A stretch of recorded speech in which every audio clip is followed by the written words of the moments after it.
The 947th Engineer Company performs roadwork operations to restore Highway 36 after floods ravaged it weeks before. Also available in high definition.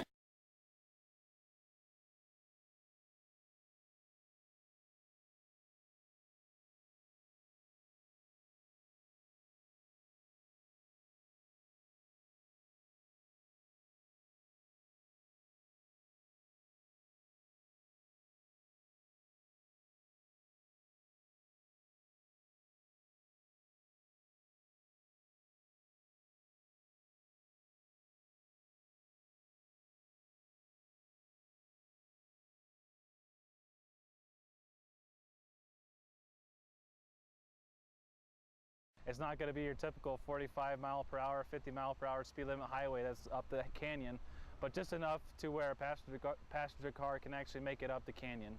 And then later on in the spring, the plan is to bring actually a contractor and do a permanent fix of the canyon and get it back up to standard.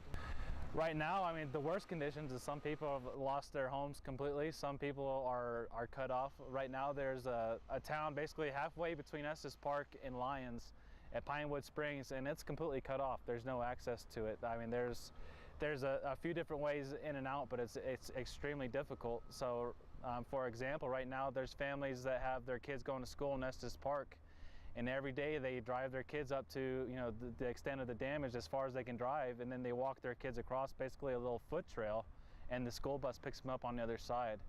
So it's, you know, and those are the residents, they're the ones out here, you know, thanking the National Guard, thanking CDOT, saying, hey, thank you for what you're doing, because, you know, they want to be able to get back, you know, to and from their houses. So, you know, having the National Guard out here and completing this mission, that's, I mean, it's great for everybody. We're getting, you know, the civilians to drop us a whole bunch of loads in this area, anywhere from a medium-sized rock to a smaller-sized rock. The smaller size is a fill, the medium is more of a base. And you can see where the bulldozer is right here. 2 days ago, this was completely impassable. It was all the way up to the mountainside, so we've put a lot of material in. But if you look down by where that big pile of asphalt is, behind the LMTV, that's where we started. Anything that looks, you know, a darker color is stuff that we've put in.